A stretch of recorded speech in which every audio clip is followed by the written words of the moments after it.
Hello, everybody. Welcome to Talk About Houses. I'm Todd. I'm Juana. Okay, so today we're going to talk about a report that just came out from Zillow about home prices. Now, as some of you know, in February from January, home prices went up like 0.2%, call it. Was it 0.18 or something percent nationally? And people got, oh, Todd, that's not enough. That's not a very big increase, right? Well, we now have the February to March improvement. Okay. And here it is. According to Zillow, typical U.S. home values increased 0.9% last month, the highest since last June. The Zillow Home Value Index has been declining for the past 6 months. Now, people are going to 0.9% is nothing. That's 11% per year. That's almost 1% in a month. That's 11% per year at that rate. I'm not saying home prices are going to go up by 11%, but I'm saying at that rate, it's 11%. That's like not an anomaly. No. That's not indicative of a housing crash, right? Right. No, it's not indicative of a housing crash. What it is indicative of is market stability. So what I mean by that is we're going to have price increases in the spring. We're going to have not a whole lot going on in the summer. We're going to have some price decreases maybe in the fall. So when you look at the totality of the year from January to December, you're going to see price stability across the board. Not a whole lot of change, a little bit of this all the way along throughout the year, but end to end for the year or beginning to end of the year, it's just stable. We're going to finish the year pretty much where we started. Okay. Zillow said the turnaround in home value is proof that the market conditions have improved and swung from a seller's market to a typical springtime seller's market. This happened at a time when we were told by people that the interest rates are too high. Interest rates. These homes closing in March were put under contract in January and early February where interest rates were close to 7%. They were in the high sixes. Mm-hmm. Right. So how is this possible? Well, like I've said before, people are very resilient. People are very adaptable. And people understand that interest rates at this level are probably not going to stay here long term. So people are locking in a property that they like, that meets their needs, and they understand that sometime within the next year or two, they're going to be able to refinance at a much more favorable rate, and they will have locked in the house that they want. Among the top 50 markets, New Orleans was the only one to see a month-over-month decrease of 0.1%. Right. And Kansas City saw the highest gain of 1.6%. Remember, this is a 1 month gain. So that's quite a bit for Kansas City, right? Even San Francisco, which saw the biggest home value drop of 9.4%, which is peak to trough drop, registered a monthly growth of 1.3%. I actually talked to two different people buying in the Bay Area, and what they're telling me is the inventory is going away really quickly. Right. And we already know, because we did look at possibly buying investment property in the city of San Francisco, that stuff is like disappearing. Right. So remember, a lot of these increases are due to very low inventory levels. As a matter of fact, they are historically low inventory levels. Now, what happens when inventory starts to come back to market? Well, it's going to matter when it comes back and what else is happening around that. The hypothesis is that as inventory comes to market, providing that it's a good product and it's priced at market value, it will also be a product that buyers will snap up because there is so much pent-up demand. We know lots of people who have been looking very hard for probably maybe 6 months, and they simply have not found that house that meets their needs and that they really love. And they're not willing to settle. And good for them. I don't think anybody should settle. But what that tells us is that when good product comes to market that is appropriately priced, it will sell. And I don't think that inventory is going to actually grow substantially. Now, I think a lot of transactions will happen. So inventory will come to market, but I don't think it's going to linger. I think providing that the product is good and appropriately priced, it will sell relatively quickly. Speaking of inventory, new listings available for buyers is down 22.3% since last March. Remember, this was last March when it was super hot. and it's 20.2% lower than March of 2020. So inventory is less even than last year. So that's why home prices went up. Home prices went up. Forget interest rates. We've been saying this a long time. The interest rates are a single factor in purchasing a home. It's not every single person is not buying 100% loan to value right at the edge of their borrowing limit. The seller is now forced to reduce their prices since interest rates are up. Seller doesn't care if interest rates are up. They don't care. They're like, interest rates are not the seller's problem. The seller sets the price. The interest rate's the buyer's problem, right? That's really the buyer's problem. And here's another reason. Let's just do this hypothetically. You have a house that's $400,000 and interest rates really go up. And the buyer comes to you and goes, Mr. Seller, I really want to buy your house, but I can only afford the payment if you drop your price to $300,000, right? And you're the seller. This is what I would say. I'd say, okay, no, I get that. So what you're saying is, I'm going to drop my price to $300,000 so you can afford it. But then as soon as interest rates drop, you're going to now refi it. Your payments will be even lower. And then you can just turn around and sell the house for $400,000 and you've just taken all my equity. Like, I don't really care that your interest rates are high today, because I know in a year or two when interest rates go down, you refi it, it'll be affordable for you.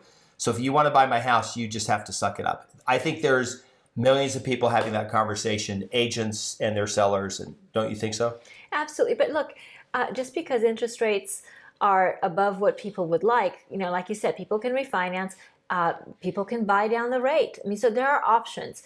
The other option is to, unfortunately, settle for something more within your budget. And once your income goes up or your circumstances change, then go ahead and upgrade to maybe the house that you really want. Those are options. Okay, here is a chart of the Zillow Home Value Index. Okay, so first of all, when you see this chart, that steep decline and everything, this is visually, now, I don't know who made this chart. The article that we read, this chart was in it. This is extremely poorly made chart, because that rocket ship takeoff of prices is only because of the way they scaled prices on the left. They goes from 315 to 345, and then the way they spread the months out. So it looks like more dramatic than it is. But you can see that from January to June, basically, home prices went up, and then they've dropped a little. So you could basically say that the Zillow Home Value Index was at 345, and then it dropped to about 335. So, and a lot of people are going to say, but wait, we know median home prices fell because Redfin, blah, blah. Forget median home prices. Because if more smaller homes sell, even though they sell for the same money, the median goes down substantially. If you go look at Redfin's site, we've got someone in the comments that always quotes Redfin. If you look at the median value and then you go look at the price per square foot, the price per square foot said properties have gone down 3% in a year. 3% by price per square foot. Yes, the median's down because more smaller homes have transacted. Home prices median can go up if more higher end homes transact, even though home prices stayed the same, right? It's you've got to be careful with median home price. This is an index, so Zillow is indexing out the different prices of sales and just getting the overall change in price. And as you can see here, 0.9% month over month increase. That's about 11% per year annualized if it did this every year. Right. Or every month. So an example of that, to kind of illustrate what Todd said, let's say that you've got a house and it's 4,000 square feet and it sells for $400,000. That's easy math, right? So you've got that set price for square feet. It's $100 a square foot. $100 a square foot. Perfect. So now let's say that you've got another house, and that house is 4,500 square feet, and let's say that one sells for $425,000.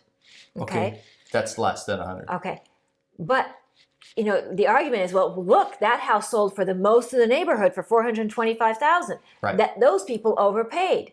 Well, not so fast, right? Yeah. Because on dollar per square foot, they actually got a better deal than the people who bought the 4,000 square foot house for 400,000. So that's what I'm trying to illustrate, and that's what Todd's trying to illustrate. That you have to look not just at the amount that people are spending for the house, because that's very deceiving. Look at the dollar per square foot, because that gives you a much more accurate measure of both the value and the change in value over time. When we look at the market updates, we've been doing them like weekly now for a year. The high-end properties in the fall sold at a much lower rate than lower-end properties. She had more sales happening in the lower end. So the median, all the median means is if you have 101 sales, you throw out the top 50 and the bottom 50, and you take the one in the middle. So the median is generally an even number. I had somebody complain that we showed San Diego and the median sale price was like $850. And they go, Todd, that's got to be fake. The median can never be a round number. No. The average probably is not a round number, but the median could exactly be. Because if half the homes sold above $850 and half sold below, and that middle house sold at $850, that's what the median is. It's an actual sale price of a house. If the median house sold for $853,220, that's what the closing price, that's what they say the median home sold for. That's why you got to be careful with median. People that are just grabbing Redfin data and going, well, Redfin says median you have to be careful of. Now, we talk about this. That's why when we do our updates, we do talk about median, but we also talk about price per square foot, because we're seeing this in our data. Price per square foot is going up in Vegas. Home prices are going up in Vegas. Right. And we're seeing the same thing with inventory. We have had 39 weeks of consecutive declines in inventory. Inventory is just declining. Right. And what gets me is that we have less inventory than nationally, there's less inventory than there was last year. Now, there's more inventory now than last year, but if you go before 2020, we have less inventory than we had any year before 2020. Right. And we have more people.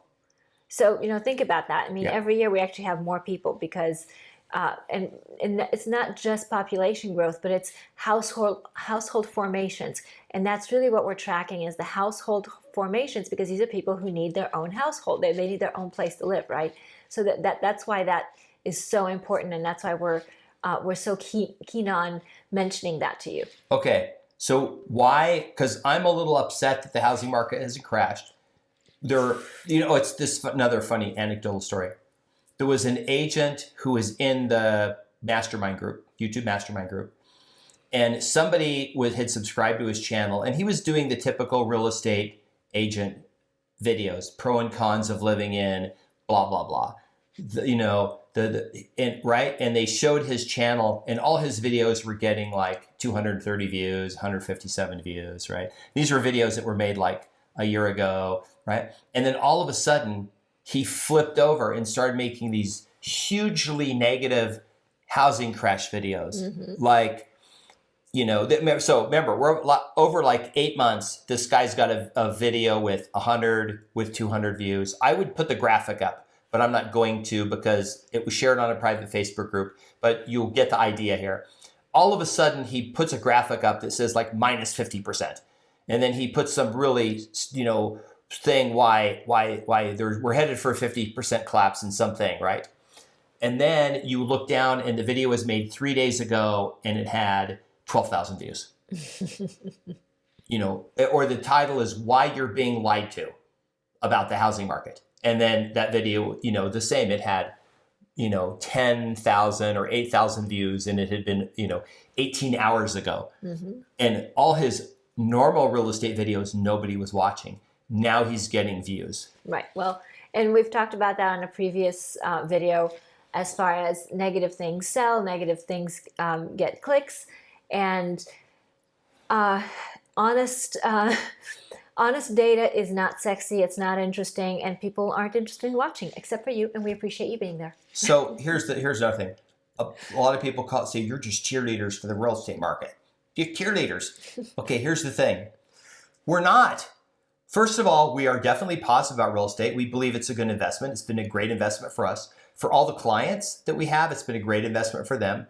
We haven't had a client sell a property in a long time. Actually, the last client sold property was 2 years ago, and all that we did was we just flipped it between one client and a different client. We had a client looking to acquire a property, we had a client selling. We just went, hey, let's just put these two together off MLS. Let's just make the sale happen, right? So we saved them a bunch of money and all that. We didn't have to do a bunch of marketing. It was market value, basically handed over. They were all happy with the whole deal, right? But here's the truth.